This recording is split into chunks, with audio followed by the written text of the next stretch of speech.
Ja sam Toni Sabalić, imam 22 godine, znate da igram LOL, ali također inače pauziram fakultet digitalnog marketinga. Jako me zanima i nadam se da ću nakon LOL karijere se možda baviti time. No inače kroz povijest, jako sam volio igrati šah, na primjer s tatom. Onda neki moji drugi hobi, tipa bavio sam se 6 godina nogometom i tipa svako ljeto kao mali bi tipa na 3 mjeseca bi išli na more. Jako sam se nekako povezao s morem, tipa volio bi pecat, volio bi ronit. Pa 2007. godine, znači, tad sam još sam bio klinac, tipa 7. 8. razred osnovne škole i pošto moja sestra je bila starija tipa otprilike 8 godina i ona je imala bratića koji je također njeno godište, koji je bio tipa, on je užasno bio nabrijan na informatiku i na IT, na igre i na kodiranje i sve te stvari. Kroz njih dvoje sam nekako otkrio taj svijet medija donekle i tu se zapravo stvorio moj interes za računalne igre. Također, kak bi išao jako na velik period kod bratića na more, oni bi uvijek imali taj jedan PC na koji bi ja uvijek sjeo svako popodne nakon plaže i onda bi tuko po tipa RTS igricama po cijelo popodne dok roditelji me više manje ne bi natjerali da odem spavat. Nakon nekog vremena, naravno kak imaš svoje društvo, tu već lagano počela srednja škola, tu smo mi otkrili, počeli smo igrati Call of Duty 2, tu se razvila ta nekakva ljubav za e-sports. To je baš bio e-sports u svom rađanju, igrali bi se ti neki mali turniri, nebitne nagrade, ali više je bio taj team spirit koji je bio bitan, taj natjecateljski duh. I onda nakon tipa te neke 2 godine, Call of Duty je već malo opao, sve manje ljudi igralo i moje društvo isto prelazili su, nije im se dalo više. Tako da su prelazili na neke druge igre. Tu smo onda nekako smo svi kolektivno odlučili, tražili smo igre šta bi mogli igrati sljedeće zajedno. I jednostavno naišli smo na LoL kao možda fora igra i gledali bi tipa Champion list, gledali bi heroje koji postoje u igrici i naravno svako razvije ljubav za svog određenog heroja. Za mene je to nažalost bio Pantheon, drugi heroj bio Vladimir, ali mislim da ne bi počeo igrati LoL da nije bilo društva s kojim bi mogao igrati. Nakon tih prvih godinu dana, više manje tog zabavnog dijela upoznavanja igre, otkrivanja heroja, načina na koji igra funkcionira. Naravno, isto, pošto smo u Call of Duty je ista stvar bila, upoznali smo se sa igrom pa smo počeli igrati te neke turnire. Ista stvar se desila i sa LoLom, nakon nekog vremena smo počeli shvaćati igricu dosta ozbiljnije, uhvatili smo se tih nekih lokalnih ESL turnira, prešli smo na ESL, igrali smo te neke Crow for LoL turnire, tako su se zvali u to vrijeme, tad nismo toliko bili povezani sa srpskom e-sport scenom, ali to je više manje bila već sezona 2, početak sezone 3. U tom nekom periodu moje društvo je prestalo igrati LoL i tu sam se ja nekako osamostalio. Našao sam više manje svoj prvi tim od ljudi koje nisam poznavao prije.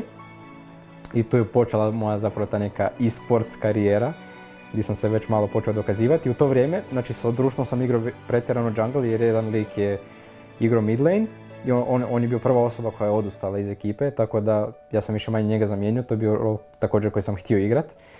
Tako da se nekako posložilo i po meni puno mi je više pasalo nego džungla. Tako da nakon tog nekog perioda sam se dosta razvio u mid laneu, pogotovo kad sam ušao u taj novi tim. I to je već prošlo nekih možda 1.5 godina dana kad se desio taj prvi hrvatski LAN koji su organizirali 2013. godine i tu sam bio kao neki novitet gdje ljudi zapravo nisu toliko poznavali mene, znali su me po online, dosta ljudi me cijenilo, ali i dalje nisu znali kako sve to funkcionira. I u to vrijeme je bio taj Guru Gaming koji je bio daleko najbolji tim. Možda neki ljudi će prepoznati imena poput tipa, ne znam, bio je Dačo, Crow Assassin, Horva. Ali to su bili ti ljudi koji su mi zapravo dosta motivirali jer htio sam biti bolji od njih. Tako da to je bilo moje neko prvo rivalstvo i bio taj prvi LAN na kojem smo završili 6. Bilo je malo nisko od očekivanog rezultata. Nakon toga to me užasno motiviralo i nastavio sam gurat. To je također bila prva godina u kojoj sam jedan od možda 2 ili 3 ljudi koji je završilo u Challengeru u sezoni 3. Većina ljudi je bilo tako u Diamond 1 jer tad je bilo samo 50 ljudi u Challengeru. Tako da to je bio ogroman uspjeh za mene i tu sam se više manje dokazao kao jedan od najboljih midlanera na Balkanu. Ali ta hrvatska scena se raspala, ali taj LAN je bitan po tome što sam na tom LANu sam više manje upoznao Perksa. I tu se nekako počeo se razvijati naš odnos koji je jako dobar i danas. 3 mjeseca nakon igramo tu neku balkansku ligu, to je zapravo period gdje mi upoznajemo tu srpsku scenu, srpske igrače koje nismo do sada ni poznavali. I tu se stvara zapravo to drugo rivalstvo protiv tima KLOP, protiv Kolamaksa, protiv Sajne, protiv Kalua, Zdengua i tipa Zeka. On je u to vrijeme igrao protiv Horve, ja sam naravno i dalje sam igrao mid lane, pošto sam preuzeo taj rol. Kolamax bi nas uništavao sa svojom Nidali, to su bila baš ta epska vremena. U to vrijeme su također krenuli Fortuna se stvorila i oni su preuzeli zapravo taj neki e-sports na Balkanu, pošto hrvatske organizacije su se raspale, niko nije više investirao u taj neki League of Legends e-sports. Tako da Fortuna je počela sa tim gaming challenge-ima gdje su zapravo nastale su te neke nove face, poput Stefana, Nikole, Aljoše, za koje ljudi nisu toliko znali, jer bili su ti neki noviteti koji bi se naravno poslije bi se razvili u najbolje balkanske igrače.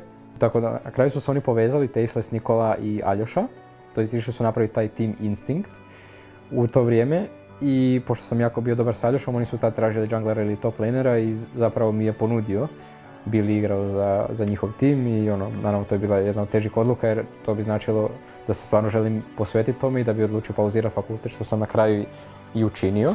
Odlučio sam igrati top laner, nekako mi je bilo prirodnije da se prebacim na taj rol pošto sam bio mid laner, a u to vrijeme Aljoša je bio taj neki novi rookie player koji je bio užasno talentiran i smo bili jako dobri prijatelji, tako da barem meni je bilo nekako logično da njemu prepustim mid lane, a da ja zapravo pokušam se prebaciti u neku drugu ulogu, koju na kraju mislim da je bila jako dobra odluka za mene.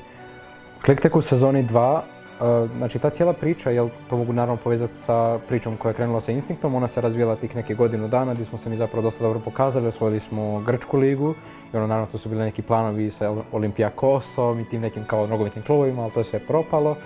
Onda je došla ta priča sa SBB-om na tih nekih par mjeseci gdje smo zapravo dobili više manje prve plaće, što je bio zapravo neki kao uspjeh, onako ne pretjerano bitan za druge ljude, ali za nas je to nekakav takozvani break point. Ali nakon toga se zapravo razvila priča po kojoj nas većina ljudi zna, to je priča sa Clicktekom, to je bio zapravo treći tim sa istim rosterom. Osvojili smo više manje sve što se moglo osvojiti u regiji i u to vrijeme taman je Riot izbrisali su Challenger Series, stvorili su novi bolji koncept i imaju sve te nacionalne lige koji će se naći natjecati na tom jednom natjecanju za amatere koji nisu LCS nivo. I to je za nas naravno bila najveća do sad moguća prilika i mislim da zbog toga, kako smo osvojili prvu sezonu IBL-a, nekako smo svi očekivali nakon toga da će to biti to, da će nas to kvalificirati. Ali šta je ispalo?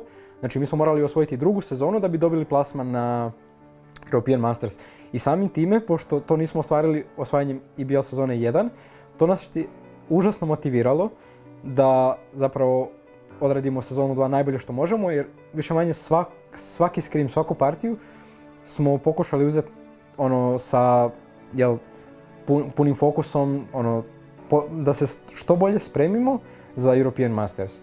Kako smo ušli u European Masters, mi smo bili prvi balkanski tim na tom i naravno nismo dobili odmah direktan plasman u grupu, morali smo se provući kroz play-in fazu i naravno dosta ljudi je tu podcjenjivalo Balkan kao regiju i naravno bili su svi ti mimovi kao kako mi zapravo igramo protiv slabih timova, kako će sve će izaći na vidjelo kad budemo igrati protiv nekog tima koji je dobar. I naravno ta cijela priča nekako je eksplodirala onog trena kad smo pobijedili Origin. Naravno Origin tad nisu uopće bili zaigrani, igrali su možda prvu partiju svi zajedno, ali neovisno o tome sve to nekako eksplodiralo i to je nešto što i dan danas užasno pozitivno utječe na sve nas koji smo bili dio tog tima, i coacheve i igrače i više manje i cijelu regiju. Jer šta se desilo?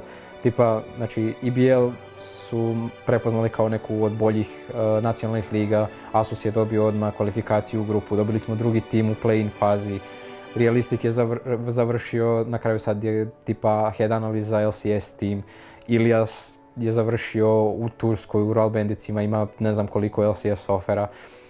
Mi igrači smo dobili možda neke manje ponude, ali i dalje sad ljudi znaju da mi postojimo i mislim da samo može ići prema gore. Ja sam imao taj period u Španjolskoj koji nije baš bio najbolji, mislim da ni Stefan i Aljoša nisu bili previše zadovoljni svojim vremenom u Turskoj i Nikola naravno nije bio pretjerano zadovoljan svojim vremenom u Brazilu, ali nakon toga samo to iskustvo je opet nekako bitniji od samih rezultata. Rezultati su nešto što ljudi uvijek gledaju u tom danom trenutku, ali kad taj period prođe, zapravo sve što je bitno koliko ti zapravo rasteš kao osoba. Početkom 2017. godine Luka mi je samo kroz razgovor ponudio tipa sub mjesto u G2, što naravno nisam imao nikakvog razloga odbiti to. Jako me je puno poguralo u smislu da će mi ljudi možda pružiti priliku koju je najteže dobiti zapravo. I nekako cijela ta priča sa Worldsom je, ne znam izraz na našem jeziku, ali kaže se eye opening, jel? Jer nekako do tog trenutka sve radiš onako nekako, jel, imam neke možda druge obaveze, moram ići, ne znam, do banke, moram platiti račune, moram raditi neke stvari koje nisu vezane uz LoL i onda vidiš ove igrače koji sve im je više manje dano na stolu i oni samo moraju igrati i biti što bolji u igri. I onda vidim koliko se oni trude i koliko zapravo ulažu u sve to i kad to usporedim sa sobom i kad vidim da nisam na toliko dalekoj udaljenosti od njih, da se još dodatno potrudim, da ja isto mogu biti tu i da je to ono što stvarno želim postići jer bi me to činilo sretnim, jel?